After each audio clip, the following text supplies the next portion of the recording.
Hello listeners, today's episode is about a Reddit user who found out their boyfriend's cute chance meeting was actually a calculated plot derived from a long period of stalking. After OP's initial post, they leave 3 more updates, so buckle up. My boyfriend admitted he orchestrated our meet cute. I have no idea how I feel about what he told me.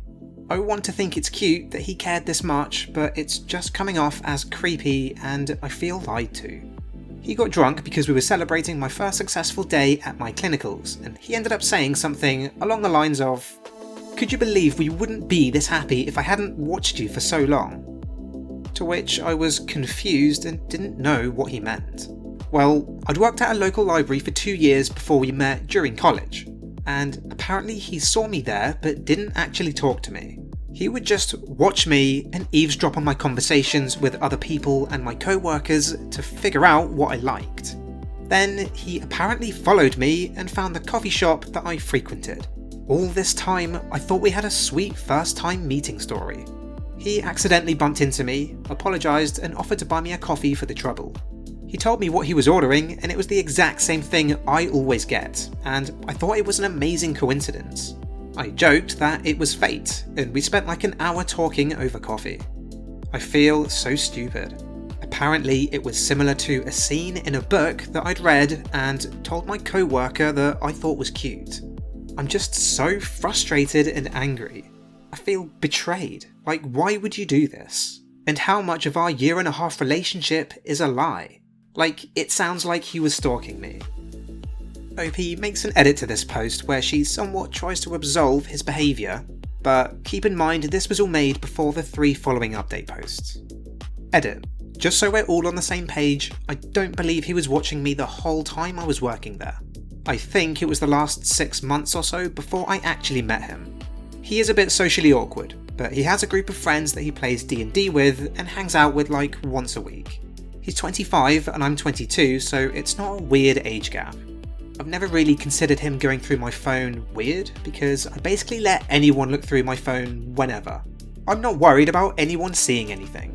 I've also never really been worried about my safety with him before, but I do know that he has anger issues and has gotten in trouble for getting into a few physical fights. So for those of you worried about me, I will be watching for any signs I might have missed.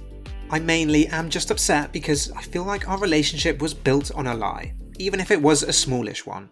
He also said he was interested in a lot of the same things that I was when we first met, and for a while he kept up with them, but lately he hasn't at all, and I'm now wondering if he lied about those things too.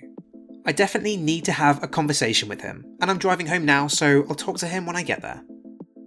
There's one final, surprising and quite ominous edit which just says, "I was wrong, he's done nothing wrong." I'll leave you to decide how you feel about that. Update 1. OP uses the boyfriend's real name in this post, but I'll just call him Joe.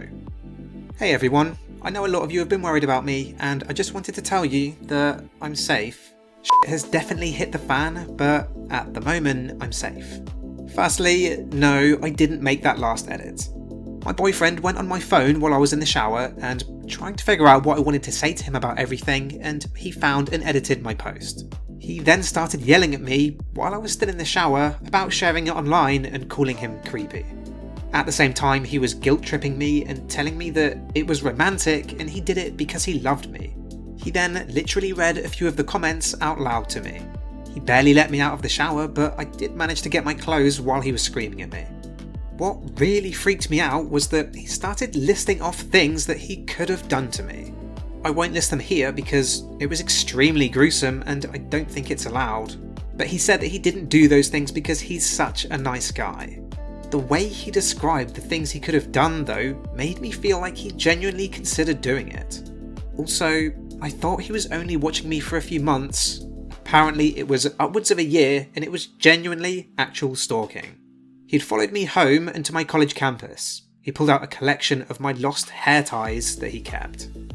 I thought this was him trying to argue that he isn't creepy. I don't see how that helps. I told him that he was scaring me and that we needed to take a break and come back to it later. At that, he put a hole in the wall next to my head. I told him that I was leaving after that because f*** that shit, and it was like a switch flipped and he started crying. He got on his knees and begged me to stay and apologised. I ended up accepting his apology because I didn't feel safe leaving. Yesterday morning, after he'd left for work, I grabbed all my important documents and irreplaceable things before my clinical started and kept them in my car. After my clinical, I didn't go back to the apartment. I'm not going to give much more detail than that because he does know my account, obviously. And for Joe, if you're reading this, which we both know you are, please just leave me alone. The person I thought I loved doesn't actually exist, and that's heartbreaking. I no longer feel safe with you like I did before, and I hate that. Please, let's just move on from each other. No other edits on this post, but I think it's definitely time to get the police involved, for multiple reasons, especially after him punching a hole in your wall. Update 2. This is 8 days after the previous post, which was 3 days after the initial post. And compared to the rest, this one's quite a short one. Long story short, my ex-boyfriend ended up being more than a little crazy. I learned that he stalked me for over a year before we started dating, and after I learnt that, he became violent. I have screenshots of threats of violence that he sent me, as well as pictures of some bruises that I have from him. There's also security footage of him attempting to sneak into my place of work to find me. My local police department has been generally unhelpful with their advice and have told me that unless he's actively harming me, they can't do anything. This is regardless of all of the evidence I have that he fully intends to hurt and or kill me. They've taken statements from me and there is a report open. Do you believe the evidence I have is sufficient to get an order of protection? And if I'm going to file one, do I need to have a lawyer? I'm certainly no law expert and I have no idea how things work in Virginia, but if this isn't enough evidence for an order of protection, then what is? Listeners, please leave a comment if you're a little more informed about this. Finally, on this post, there is an edit which says, "I've received help, thank you." And as I'm sure you can imagine, this is widely believed throughout the comments that that edit was made by Joe. This is also the point where a lot of comments start appearing from OP in response to other comments, insisting that they disregard all of this drama and that everything is actually fine, and that this is all a misunderstanding. Which, in my opinion, I really don't see how it could be. Before we move on to the next post, I think it's worth mentioning that before the final post was made, all of the previous posts were deleted. Final update. Honestly, I just want to scream into the void because this is annoying as shit. It's scary too, but I'm mostly just fed up with it. Like, I'm not even that pretty. Why did you latch on to me? Why did you decide to constantly text and call me after we broke up? On that note, did you really think threatening to murder me would woo me back into your arms? Showing up at my clinicals is also really shitty, and not even because I'm scared, but because telling my educator and the hospital I'm trying to learn at that my ex-boyfriend is psycho is embarrassing for me. Also, low-key embarrassed that I dated a guy without knowing he stalked me for over a year prior to our relationship. Not to mention I'm spiralling between laughing hysterically at what my life has become and just wanting to straight up end it all because I'm so tired of being on edge all the time.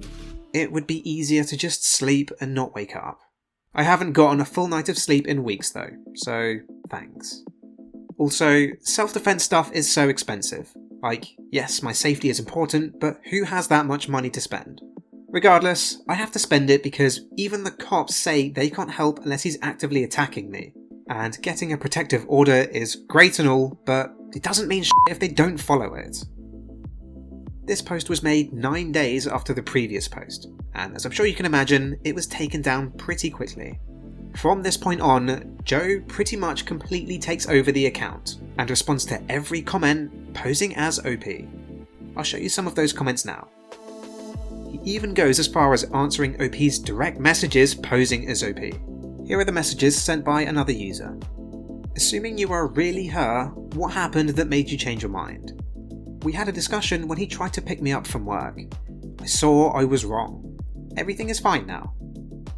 What did he say that was so convincing? We just talked. I realised I was being silly. Nothing he did was really bad. He did so much for me. I was just being dramatic. Finally, on this post, we get this comment by the same account. Look, will it make you feel better if I admit I'm Joe? She is legitimately fine. Admittedly, I was pretty dramatic with my threats, but that's because it broke my heart for her to leave me. But she's back home with me now, and she's safe. This comment being just 3 days before another very short post by OP. At a DV shelter. I'm not going to go into detail for obvious reasons, but for those of you who've been worried about me, I'm currently safe at a domestic violence shelter. Thank you for caring about me, much love to you. This could obviously mean a lot of things. I hope it means she's gotten away to a place where she can't be found and is safe from Joe. However, this is the only post that stayed up. Knowing that Joe has access to her account, it could mean that this is up just to deflect any further investigation. Or this whole story could be fake. Let me know your thoughts. Thank you very much for listening, don't forget to like and subscribe, and I'll see you in the next one.